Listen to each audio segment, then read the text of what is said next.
Hello everybody, I'm Bob Thomas and this is The Bottom Line. Well, I'm in Santa Monica, California, where I just took a nice stroll through the campus of the Santa Monica College. I saw people pushing their kids in strollers. I saw parents with young kids going to college trying to pick out their classes. A very peaceful campus. But yet just 1 week ago, a completely different story. John Zawahiri.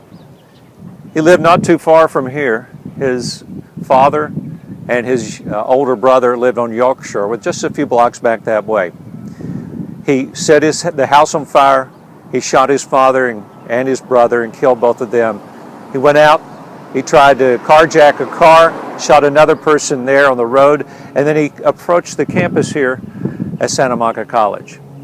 And this is where he encountered the groundskeeper and his daughter, shooting both of them, the groundskeeper dying on the site, and 2 days later his young daughter did as well. This is a memorial. It's been set up for them.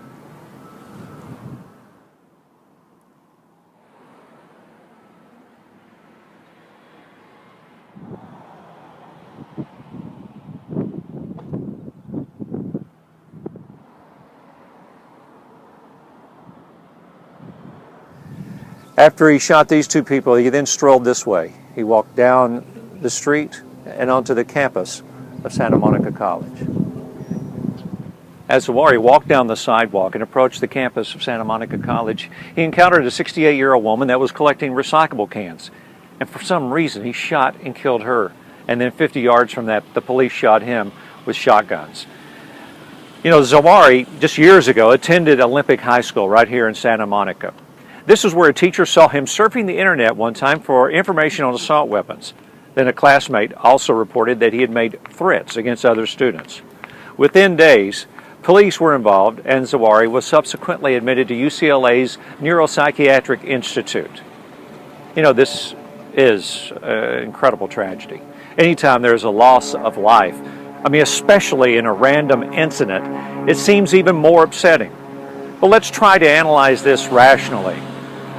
Once again, this is an example of the reality that no matter what laws are passed, you are not going to stop violence.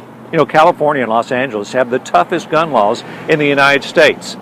Yet this sick individual had a gun. But you know, something else he had worries me more. Something that I have been preaching about for a long time. He had a history of mental illness, and he needed more from us as a community and the public. We have to react to people with mental illness and follow up to make sure that they get the care and the treatment that they need. We cannot continue to sweep the mentally ill under the rug and hope their illnesses will just go away. And here is the bottom line. As I stand here in front of the campus of Santa Monica College here in California, the site of last week's massacre, I'm saddened that, you know, as our country becomes more populated and more diverse socially, economically, religiously, racially, those differences alone often increase potential tensions among people. But you add to that our growing problem with people with mental illnesses that go untreated, and we're bound to repeat the evil that happened right here in Santa Monica. Contact your congressmen, your senators, your state, and your local representatives. Let them know that you and I are tired of society turning its back on the mentally ill. We must have the facilities that they need and the appropriate care that they need to make sure these problems are never repeated. You can see more episodes of The Bottom Line at thebottomline.tv. I'm Bob Thomas here in Santa Monica.